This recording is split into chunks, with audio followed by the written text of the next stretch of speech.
In this Flashpoint, we continue our focus on Ukraine and take a closer look at events in Kyiv region, Kharkiv, Mariupol, as well as strategic revisions on the Russian side.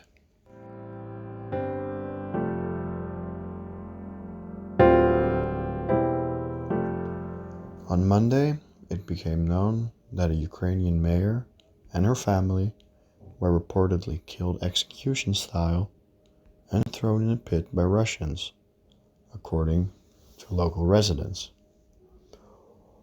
Olga Suchenko, the mayor of the Ukrainian town of Motitsin, which is located near Kyiv, was allegedly shot alongside her husband and son for refusing to comply with Russian demands, the AP reported.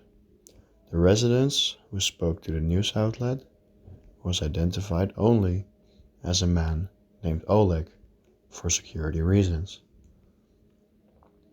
Oleg told the AP that Russian troops targeted local officials across Motitsin and murdered those who did not cooperate.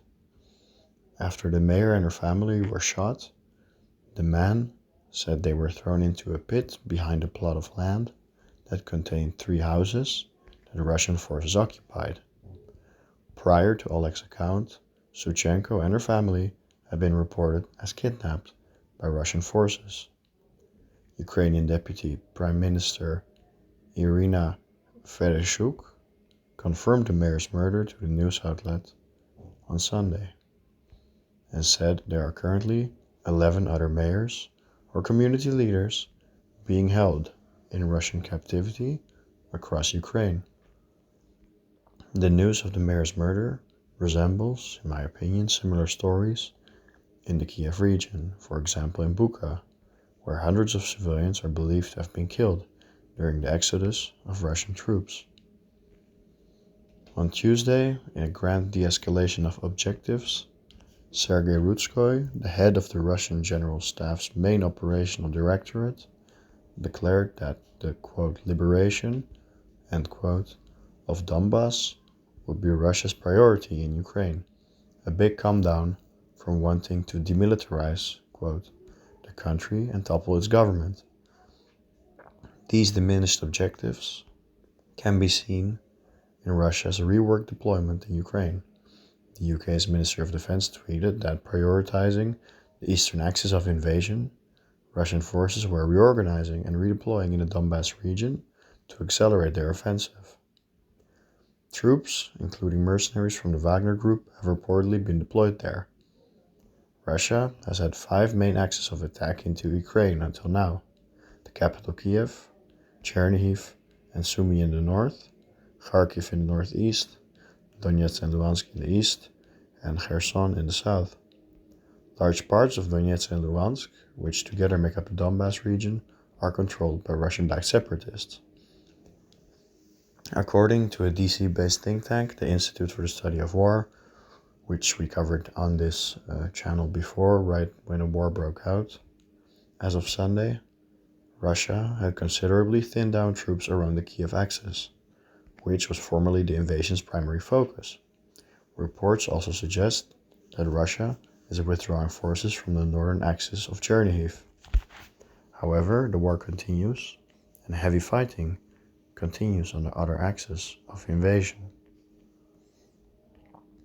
On Saturday, Ukrainian President Volodymyr Zelensky declared that Russia's withdrawal from the north of the country, including from around Kyiv, was, quote, slow but noticeable. The ISW reported that Russian troops had withdrawn in significant numbers from Kyiv and its surrounding areas. The troops were supported by artillery to provide cover in case they were attacked by the Ukrainians while retreating. On Wednesday, the Azov Special Operations Detachment, the Azov Regiment, had destroyed an ammunition depot and many infantry troops of the Russian Federation over the past day. The relevant statement was made by the Azov Regiment on Telegram, and Ukraine-informed correspondent reports. Over the past day, the Azov Regiment fighters have damaged 2 enemy tanks, destroyed an ammunition depot, and many infantry troops, the report states. Meanwhile, Russian invaders continued to commit war crimes, dropping white phosphorus bombs on Mariupol. Reminder that heavy battles are raging in the city of Mariupol. Russian invaders have captured half of the city, but the Ukrainian military continue to fight. About 130,000 local residents are remaining trapped in Mariupol. On Thursday, Ukraine said its troops are still fighting in the city of Mariupol after Russia said it had driven out the defenders. Alexei Arestovich, an advisor to Ukraine's president, said in a Thursday briefing that Ukraine's forces are, quote, holding on, however difficult it is for them there. He said Russia had, quote, renewed its offensive against Mariupol. He made a statement after Russia said it had taken the city earlier. Russia's state RIA news outlet reported that pro-Russia forces had, quote, practically cleared the center of Mariupol from Ukrainian formations, citing Edward Basurin, a spokesman for the Donetsk People's Republic. The report quoted Basurin as telling Russia 24, regarding the situation in Mariupol, the central part of the city, one can say that the main battles have ended. Mariupol has been one of Ukraine's worst hit areas in Russia's invasion. Troops have targeted the city with weeks of intense shelling, including numerous Russian attacks against civilians targeted like a hospital and a theater. On Friday, in the village of Husarivka, Izium district, Kharkiv region, the Russian military tortured 3 locals and set their bodies on fire.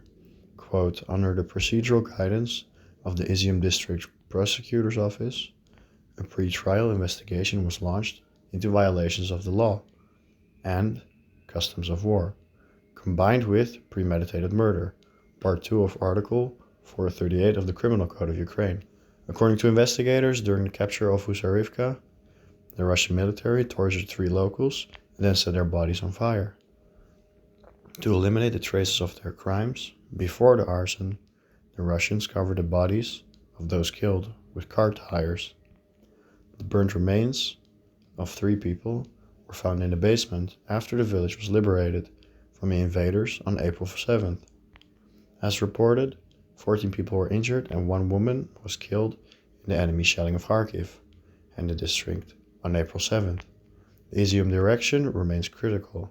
In part, it is expected that the enemy will try to redeploy a large amount of equipment there.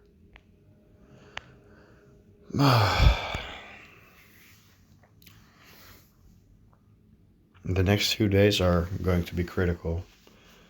As I've understood, there's about 40,000 Ukrainian soldiers, I should say, fighting at the Eastern Front, and Russian troops who will try to pincer them both from the south, from Mariupol, and from the north, from Chernihiv.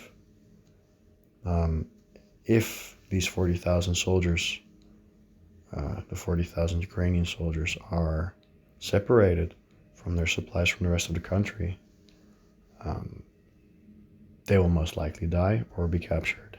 However, to the east, southeast of Kyiv, there is another troop deployment, which I've understood to also be about 40,000 strong, and they are supposed to, break this attack. Most likely, this will be the bloodiest battle of the war so far, and there is no clear sign who is going to win. For sure, there will be a lot of IDPs, internally displaced people, and probably a continued amount of refugees will flow into neighboring countries. I will try to keep you updated when major developments happen. And also on the 21st of April, I will be traveling to the border between Ukraine and Poland to assist in the provision of humanitarian relief products, which I believe will be very, very necessary in the coming weeks. And this has been your Global Security Flashpoint. See you all next week.